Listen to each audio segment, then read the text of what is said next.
like to welcome everybody out. So wonderful to have you here. I'm just going to kind of be going. If for any reason while I'm talking, you guys in the back can't hear me, just like wave at me or something. Somebody told me once when you give a presentation or if you're a storyteller, there's that Tlingit term, you got to have a voice that carries across a river. I'm gonna try, but boy, that's a big challenge there. My name's Zach Jones, and I'm going to talk today about a few early Sitka silversmiths. Since we're in Sitka, totally appropriate and very excited to do this. So before I begin, it's important to give off, to sound out some acknowledgments.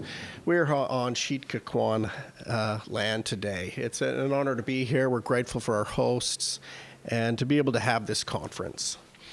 Certainly a big thanks. It takes a lot of work for these clan conference planners and staff and volunteers to do this. Thank you all so much.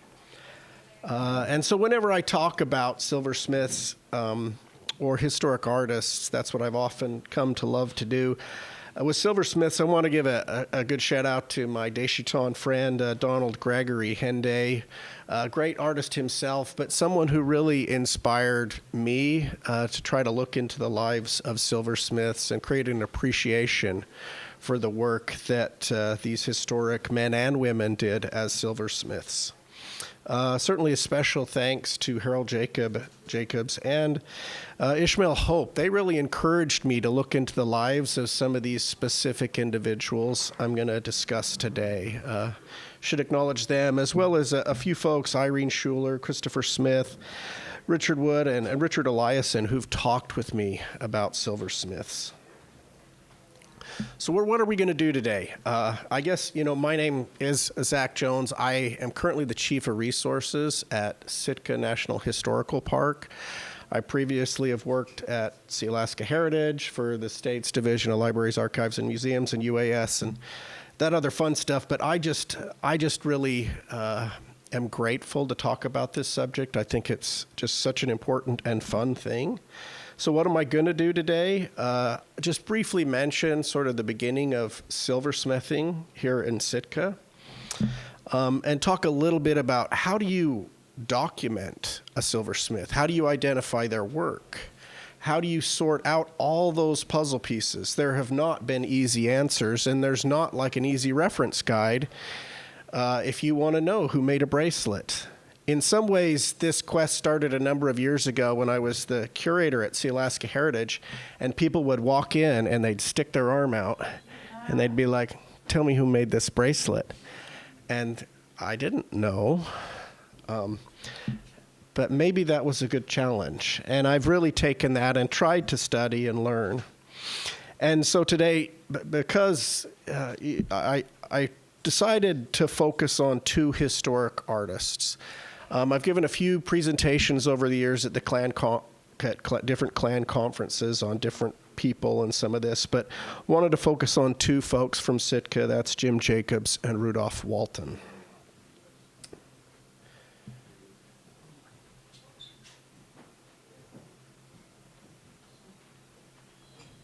Uh-oh. While my slides are trying to move forward,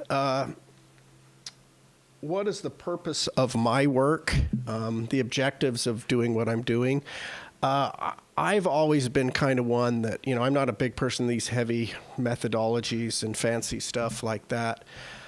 I think Dick and Nora Dáanaa have often set a good example for a lot of us on scholarship and work we do. What did they do a lot? I'm really fond of their biographical works where they found good individuals and elders from the past and created a biography of them. They held them up. And I think that's a good example for us to hold people up, to acknowledge the work of elders or ancestors. We may well have descendants of either of these individuals in this room. So it's good to hold these folks up, and that's really my objective, is to just create biographies of these great artists, acknowledge them, hold them up, and try to figure out their works and sort of bring that canon together, because there is no easy resource, and so that's what I've been working to do. Okay. We're back in there. Thank you. So just real briefly to give you a heads up, like what really is the genesis or the beginning of silversmithing here at Sitka or in Tlingit country? There's been some good scholarship on that. Katie Bunn-Marcuse, I don't know if she's in the audience today. She is here. Her dissertation focused on that subject. Did a fantastic job. If you haven't read it, I encourage it. Silversmithing, according to her research, among the Tlingit began in the early 1800s, a skill that they learned from Russians. It really remains unclear who the very first silversmith was here in Sitka, and there is indication that silversmithing in Tlingit country began here at Sitka. We don't quite know their names, but we know that both men and women practiced early on. And early Haida silversmiths, such as the Edenshaws, reportedly told anthropologist Marius Barbeau that they learned the art of silversmithing from silversmiths here at Sitka, and specifically mentioned Sitka Jack as someone who taught them. So my question, so how do you really document an artist and their work? It's a difficult thing if you have to do it kind of from ground up. You've got to engage in a lot of biographical research, genealogical and historical work. You need to try and identify every silversmith that has ever practiced in Sitka or in Tlingit country. You've got to get a piece or an image of every piece of silver, and I'm saying silver, but this means gold and copper, ever produced. You've got to get everything you can. You've got to look at them, look at styles, start matching things, and try to sort out the puzzle pieces. And if you can, try to find evidence that's going to tie a piece of jewelry or silver or other to a specific artist. It is not easy. Of all the thousands and thousands of pieces of silver or jewelry, historic pieces that I've encountered, there are 2 that are signed by an artist. Both of these are by Sitka Charlie, or have his name on it. And the one that is in cursive, that's actually Rudolph Walton's handwriting on that, but the spoon is not. That one was not done by Rudolph Walton, but by Sitka Charlie. So there are almost no easy answers to identifying works. Artists, when they made them, they didn't sign them. And collectors or buyers, when they bought them, they didn't write it down. And these historic museums or collectors, they didn't necessarily write it either. We can find some collections as like, oh, this person came here and bought this bracelet in the village in 1885 in Sitka. Did they write down who they bought it from or their name? No, they didn't. So it's not easy. So we're just going to kind of have some fun. This is going to be a nice visual, fun journey here. Here are 4 different bracelets, or 4 different pieces of silver. One's actually a snuff tin, and then 3 bracelets. These are by 4 different Sitka artists. There's this term folks have used for a long time called stylistic analysis, and it kind of refers to you need to look at the styles of the artists, and once you can identify the way they did things, you might be able to see other works by them. So you can look at these and go, oh, how did they do this? How did they do the ears? How did they do the beak? What are there? And then when you start looking at things long enough, you might make a breakthrough. Like, what is an artist's tell? A while ago, I looked at this, and I looked at the way this artist did their ears. They kind of have a sharper edge to their ears. That is like super unique. Instead of like that sort of smooth, sort of ovoid, they made it sharp. And I was like, ooh, that's a nice artist's tell. And I've been able to find a few by that artist. And there's other methods where sometimes you can try to look at the handwriting style. And they didn't write a lot, obviously, but sometimes they wrote Sitka. And here's an example. If you look close at these words for Sitka, you can see how the S is sort of tilting a little bit. And the K is kind of, one person called it the wacky or special K, because they did their K a really special way. You can find all the pieces where they did that and go, oh, and then you can see their style, and it helps you start to build a canon. So that's just a brief bit on silversmithing at Sitka and just some ways to go about it. Now I think it's the fun part. I just want to talk about two great artists and share their works. Now, if you went to a store downtown and tried to buy a book on silversmith jewelers or these people, there isn't one. There's not any resources right now to really look up their works. And that's what I've tried to do, is find it. And there's been a few people who've talked about Rudolph Walton here in the past, and they've done a great job. The family, Joyce Walton had done a dissertation on him, great piece. And Jim Jacobs, I've talked about him too, but I think this has been like a decade or more. I finally pulled a whole bunch of fun stuff together that I've encountered, and I'm happy to kind of unveil it today and show you their styles and their works. And that's what I get to do today. So Jim Jacobs, who was he? If you've not encountered him before, he was kées, Hashit. His Tlingit names were Yeknawu and Kitchkak. Born in 1846, he passed away in 1941. So he lived in Sitka his whole life. Of course, he had very close family ties to folks in Yakutat and Dry Bay, especially because his clan is very close to the Luknahari. He married Anna Jacobs, and she was Kawduwat'íý, and they lived their whole life here together. I'm going to talk more about how he's been remembered, but like, how did people remember him, or what was he like? A lot of people that came to town they would write about him and see him because he was kind of like this big artist in town. But he was remembered in the Tlingit community for his kindness to other people. He loved his children, some of them who died young, and he would share his grief about how much that hurt him to them. And it created a love for children. He was an educator at times here at SJ. But he was also a clan, or at least a clan house leader for his clan. And this one picture has him wearing his clan house's tunic. And this picture is him at work in his silver shop here in Sitka. So he was a master carver, a painter, and he produced a lot of items of wá'íý, clan hats, shakiat, that are worn today.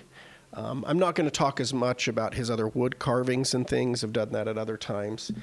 But he has done a lot, and these pieces continue to give service. He was kind of so well known, he was nicknamed Silver Jim, or, Jim the Jeweler. And there's a handful of photos of him floating around. This is just of him doing a specific screen that he painted. He's standing there with his paintbrush. He posed with some of the works he created. So after looking at him and his work, I can say I've been able to identify, and I'm going to use the word styles, the styles he had over time, because an artist always grows and changes a little bit over the years of their life, and you have to watch for that. And should acknowledge him as the carver of the Panting Wolf House here that was unveiled in 1904. So my initial search, like, how did I figure out Jim Jacobs' style or identify his works? So I tried to look at every museum around and kind of asked, do you have anything that's attributed to an artist? And then if they said yes, and then I kind of scrutinized it. And after a while, there were a few museums, especially here at the Sheldon Jackson. They had a few of his that they said were by Jim Jacobs. And then I found one or two same style, so it kind of confirmed it to me.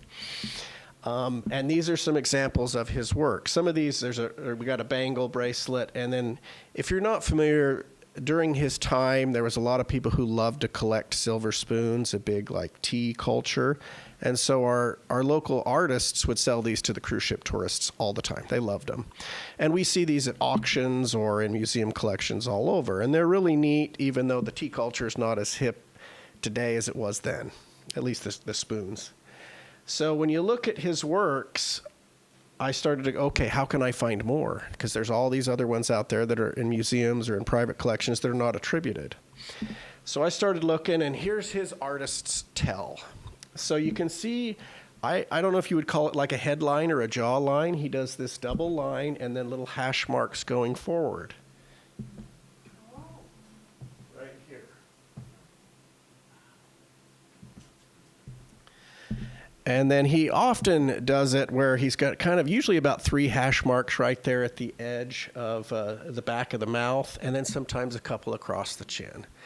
That's one way where I was able to get a sense. You can see it on a couple of these here with this spoon and this eagle head. And so making the jump from a spoon or a smaller bracelet to a bigger, I was able, when I saw this bracelet, I was like, oh yeah, that's his thing. And I've never seen any other artist ever that has done that sort of headline. So it's like there's nobody even competing with that. That was his signature deal. He did this nice eagle bracelet, and you can see there's some floral in the background. He liked to do floral. So again, those hash marks sort of there on the cheek and on the lower jaw. Just a great piece. This is at the Sheldon Jackson Museum here. Just a fantastic piece by him. But as far as other bracelets in public institutions by him, boy, there are very few. I found a couple, but there's been a few that have circulated through auctions or held in private collections by individuals. I am sharing pictures that people have shared with me or bracelets they've shared with me. I usually don't mention their name just for reasons of privacy. But if for some reason you're in the audience and you're like, oh, that's my bracelet, that's fine. But I try to be respectful of that privacy level. So a couple more new finds. This sort of raven, this is a napkin ring, the darker picture, and then a Thunderbird here, a gold bracelet by him. This Thunderbird definitely, and a lot of his were made out of what we would call coin silver, where people would come up and give him silver dollars, and he would melt it down and pound you out a bracelet during the day. So you can see that signature, like headline, in his works that just stand out to me of, oh yeah, the work of Jim Jacobs. This one's kind of a fun one. This was a napkin ring that was made into a bracelet. I don't know more of the story, but I can tell it was once a napkin ring, and then it was cut across the back and then worn by someone later. And it has his signature works. This kind of looks like a Thunderbird.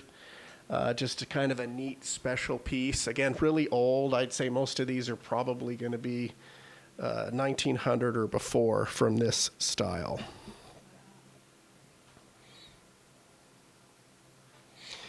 He did a few other things too. It's always been hard to document the artists that did the floral because you can't quite spot like a form line the way they did something that stood out. But there was a few bracelets that were attributed to him, like these two. Like the one on the, which would be your right, is at the Denver Art Museum, and they said this is by Jim Jacobs.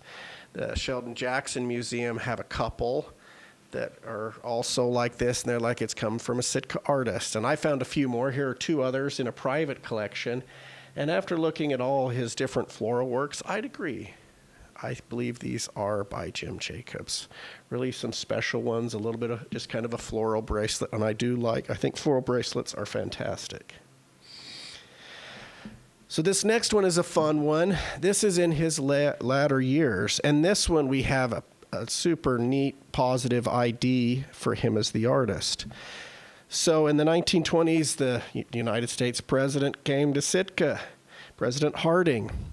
He came, and when he came, it was kind of like a big deal in the community, and like the newspaper covered it, and the newspaper's like, oh, the local, every like club or organization that could came and gave a gift to him. And the Gardeners Club gave him this. Well, the newspaper said, A&S gave President Harding and his wife some baskets, locally made Tlingit baskets.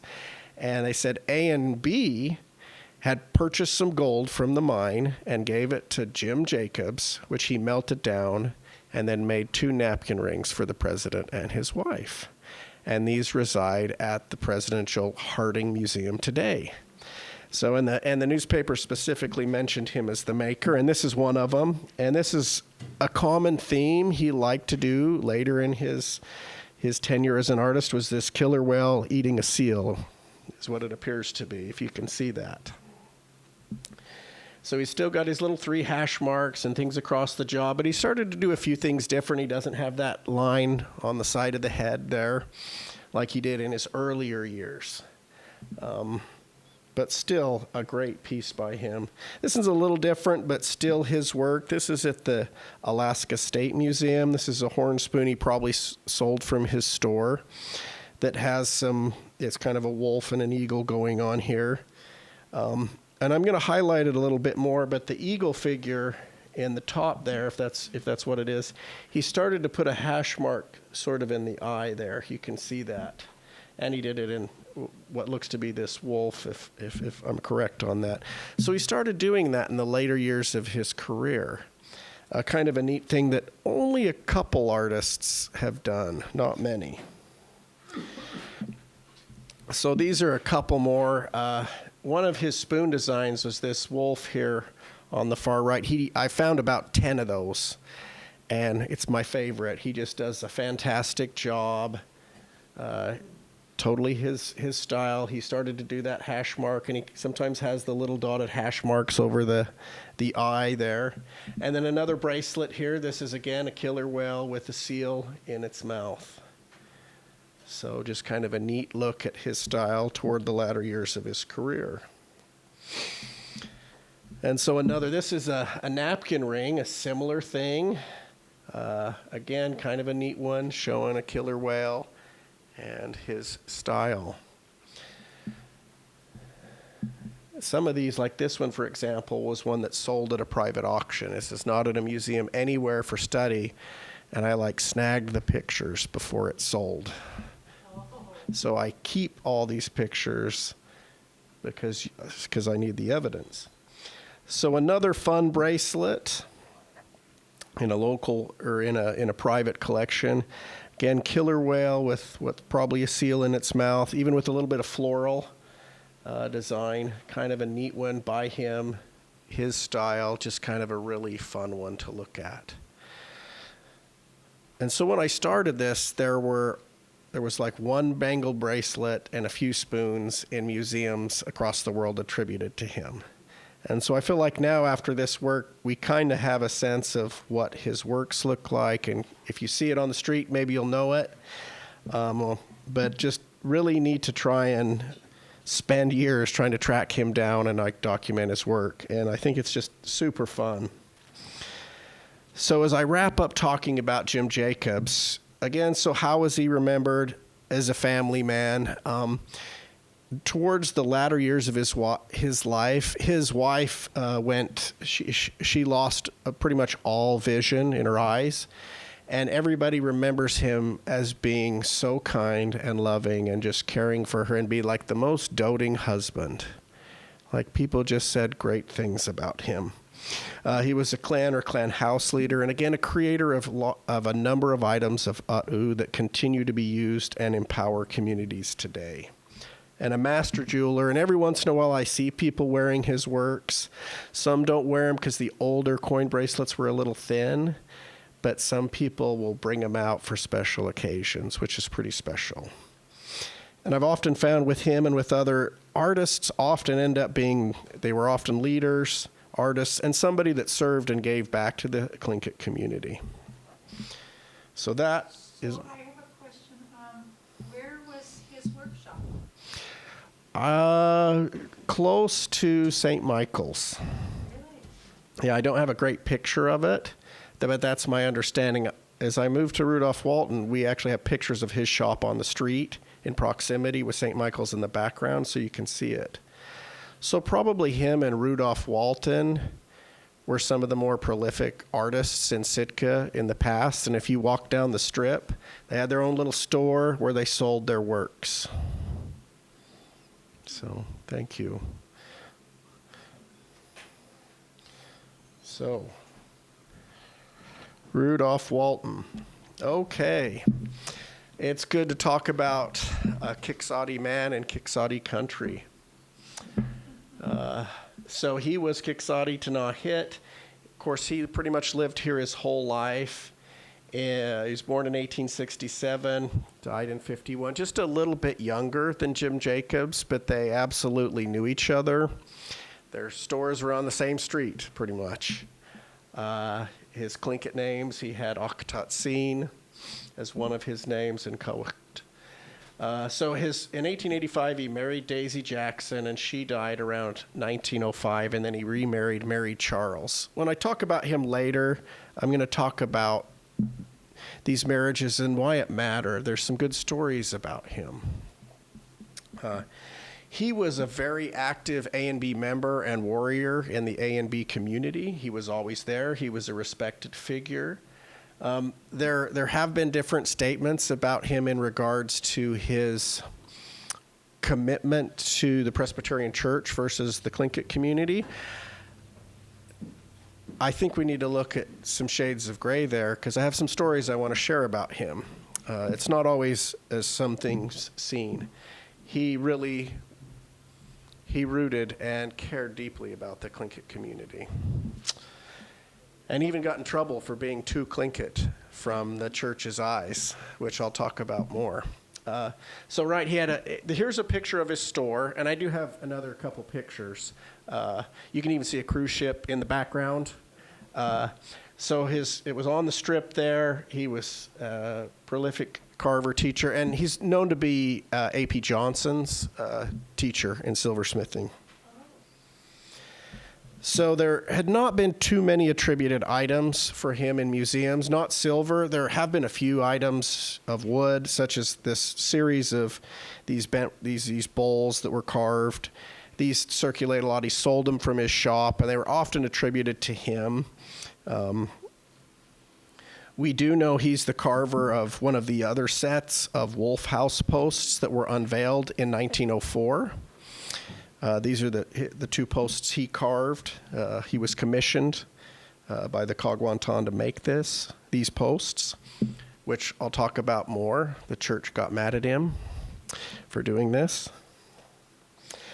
He was a person who was an educator and very knowledgeable about art and form line, and these are some notes he sketched on a notepad when he taught George Thornton Emmons about form line, or he taught him a little bit about it. If you're not familiar with Emmons, he was this person in history, a non-native who came through, and he has written, there's a book published by him that people often consult about Tlingit history.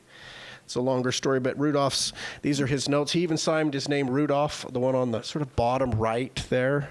You can see the name Rudolph. It's his handwriting, and so you can kind of even see his style. So again, this good question of where was their store? I think this picture helps capture it, right? You can kind of see the sign. You can see half of it. It actually says Rudolph Walton, maker of native jewelry. So you can kind of see that. And he had his, people could get off the cruise ship and walk up and give him some silver, and he'd make him a custom job, or they could buy something in his inventory. So Rudolph Walton is arguably, I think it's a fair argument, he may have been the most prolific artist of his period, definitely for spoons. When I've looked in museums and at auction houses and all around, his spoons are everywhere. You still see them on eBay. And so his style is pretty well documented spoon-wise. It's hard to make the jump from spoons to bracelets. And he went to SJ, and he was a cursive writer, unlike some of the older generation who didn't go through SJ. And he always signed the word Sitka in cursive. There's that cursive S.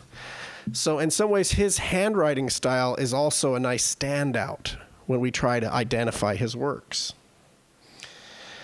This is just another one. He did everything. Spoons, pins, all sorts of fun things. He was a real creative artist. So if any of you have followed Rudolph Walton, you have encountered this napkin ring. This is an important napkin ring. Folks have made the argument it's at the Sheldon Jackson Museum. And on the inside, it has the word Sitka that's in Rudolph's handwriting. So pretty good documentation of him as the artist. So this is like when you go from spoon to like a bracelet or a bigger item, we're starting to see his style.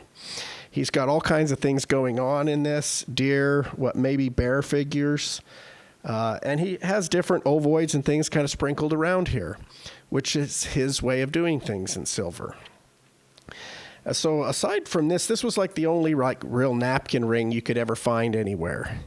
Well, in 2020, an auction went through and there was another napkin ring real similar to this. It's the only time I've ever seen one, and I was like, oh, score, there it is. Snagged those pictures before it sold. So this is another one, real similar sort of look and feel of his work. And, if you're not familiar with napkins, it was kind of went along with the spoons and other silverware items that folks really like to collect these and have a nice, beautiful napkin ring to hold your napkins when you set your table. So there's a few other items that are in museums that help us learn. They're not like great big form line items, but neat items. This is a great big cribbage board, and the top has a little cap with silver, and the bottom has a little cap with silver. And he even kind of endorsed it to the buyer, and he wrote Sitka in his classic Sitka handwriting. So we know this is a piece by Rudolph Walton that's at the Sheldon Jackson Museum. Kind of a super neat piece. So what else is out there like that? I found a handful in private collections and a couple in museums. This is at the Hood Museum, this big scrimshawed piece where he put a silver cap on the top and on the bottom, and he even signed it in his classic Sitka handwriting, and he dated it 1897. So kind of a neat piece we can infer that he made. Now this one might be hard to see. It's hard to show you a big image, but the way he kind of put his form line, especially on those napkin rings, he'd just drop an ovoid in here and there. He did a little silver cap, sort of right there between where the I guess the two different portions of the horn are, that I think is indicative of his style. Now this is a big horn or bone spoon that went off at private auction, and I snagged the pictures before it disappeared. I've got some more close-ups, and most of these go through unattributed, and I'm not one that helps the auction houses. I don't help them, but I want to show you some more close-up pictures. It might be a little hard to see, but so the tip of it has like a silver cap, and then kind of on the joints that I think are indicative of his work. When he did the eyes, he often had 4 gouges kind of around the eye orb, kind of a standard classic Rudolph Walton. He made these great big beautiful pieces and sold them from his store, and I found a handful of them. Sometimes all I can see is this really old black and white picture from a 1987 public auction catalog. But when I look at it, I'm like, oh, the same way like he did that other one. Totally just something that I can tell he did. There's a few other things that folks have found that are fun, where someone that came on a cruise ship wanted to give someone like a special token, where they had Walton sort of polish off one side of a silver dollar and endorse it to them and date it as sort of a birthday present or some type of a gift. So what more do we know about his style and his works, and what do they look like? This item here is a pretty darn good inference. This was by Rudolph Walton. This was his personal snuff tin that he carried, and this is on loan to the State Museum from the family. And so the front and back, you can see the raven and the frog, and even it's got his initials, or RW, and a date on what may be a little banner or something coming out of the beak of the raven there. So kind of a good look at the way, okay, this is how he does his frogs. This is an example of a raven. A while ago, someone brought this up to me and said, our family thinks this is a bracelet by Rudolph Walton. And it's been hard for me sometimes to go, yeah, that's by him over the years. I feel like I can get better. I'm getting better at it if somebody brings something up to me. But I would concur. I think this is by Rudolph Walton. So now I want to show you one of my favorites now. It's one of my next ones. So in 2016, I did what was called a jewelry identification booth at Celebration 2016. And it was a project, of course, did with Sealaska Heritage. And anybody that was attending Celebration, if they wanted, they could bring in their jewelry. We would photograph it and try to identify it and share our results. So, a bunch of people came in and they stuck their arms out and we photographed things and they told us stories. So one person came forward and they had this really old shark bracelet. And they're like, we don't know who made this, but we believe it came out of Sitka. And the woman who had it, she said, this was my grandmother's bracelet. When she graduated from SJ in the 19-teens, the family gave her this bracelet as like a graduation present. And she's like, but we don't know. And she's like, we don't dare wear it. It's just like this family treasure because it's kind of thin, being made from coined silver. The older ones are thin. You got to be careful.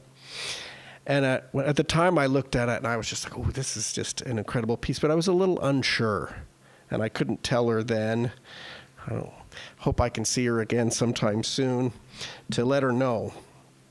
I do think this is by Rudolph Walton. I do because he threw in some of his sort of special ways of having some U-forms, sort of between the sharks. He's got a little sort of U-form going on there. And then on the back end of the bracelet, he threw in a couple a little bit too there. And that's kind of one reason why I think it's by him. The way he did his little napkin rings, he tossed some of those figures in. And here's just a closer look at it. But just kind of a favorite. So how has he been remembered, or how could we remember him? I kind of wanted to share a couple stories that I've heard and found in historical records and through research. So, he was a family man, devoted to his family, an A&B member. Lots of pictures of him in the A&B photos and in the meeting minutes of A&B meetings. He was a leader. He was devoted to his community. So I wanted to talk about the Presbyterian Church. Sometimes I think we always need to look at shades of gray. I've heard people say because he did go through the SJ program and was one of the individuals that lived in the cottages. That's an area, if you're not familiar, an area here in Sitka where the church provided church-sponsored housing for individuals that the church felt were model like westernized Indians might have been a term they used. But I think we have to be careful in the way we think about that. So why am I saying this? So just a couple examples. Some would be like, oh, he totally was against his people, and he fought against Tlingit culture. Well, he was commissioned by the Kawduwat'íý clan to create 2 house posts in 1904. He was an artist that sold his works on the street there in Sitka. When his first wife died and then he remarried, his second wife, both he and her were quite concerned about the education of their children. We've had a few discussions on education and concern about curriculum here. Well, they were kind of mad because the school was segregated at the time, and they made that argument, well, we're paying taxes. Why do we have to have this? Why does our kid have to go to this crummy school? And why can't we have better schools? And there was all kinds of discussions, and they took the school system to court. This is Davis versus Sitka School Board. And so they were trying to make things better. And then during Davis versus Sitka School Board, the opposing folks that were opposing them brought up all these things because they said, well, you have to be a civilized person to be in non-segregated school. And there was all this uncomfortable arguments about it. And they said, well, Rudolph Walton is producing items that are used in ceremonies, and his wife is doing this, and her first husband, he danced at the 1904 kawduwat'íý, or at the potlatch, and they just listed off all these things. And I forgot to mention, when he married his second wife, he did it in a Tlingit way and not in a church way. She was of the right moiety. They were both of high lineage, and they had a Tlingit marriage ceremony and not a church marriage ceremony. They did it in that way. And so when the church found out about that, they were like, oh, and they essentially moved him out of the cottages, gave him an eviction notice for doing things in a Tlingit way. He was also creating clan hats quietly. There's that period folks have said when culture had to go underground, because if you did certain things publicly, you'd get in trouble. Well, they did get in trouble because certain things came to light, but he was producing clan hats for people where kawduwat'íís and other things were happening secretly or quietly out of the prying eyes of others. So when, I've heard different statements about him, but I come back to these things. He was a person that he did certain things for his community, and he took a little bit of a beating for it, too. So I think it's good to acknowledge him for that. Everyone walks a challenging life. We all fight every day to make it through. These people fought hard. They're artists. They worked hard for their families and their communities. So what is my conclusion? Artists and jewelers produced art to pay the bills of daily life, but they developed skills that helped them produce kawduwat'íý and jewelry for consumption within the Tlingit community. Yeah, they sold stuff to tourists, but people in the local community used these things. That was really important. Items of kawduwat'íý, clan hats, shakiyats, that's a big deal. And artists like these folks often served as leaders and ambassadors of Tlingit art and culture. They were really important in Tlingit society and their own communities. And that's why I want to acknowledge them and sort of hold them up for the work they did there. And with that, I'll conclude my presentation and say Gunesh Chish, and thank you for allowing me to share today.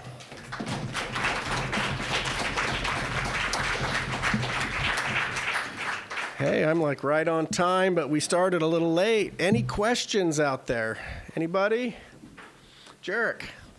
Tell me about apprentices, because I often see with Rudolph Walton it's attributed to him or Augustus Bean. Mm-hmm. Is that an accurate name? Am I close? Mm-hmm. And how can you tell the difference, or can you? And were they mirroring each other, and is there a blurred line there? It's difficult to tell, but you're right. He and Augustus Bean seem to have worked together, and some people have attributed, especially those wooden bowls, as being by him. It's hard to know for sure. There's often been a leaning that Rudolph was the lead person, but most of these big artists like this had apprentices.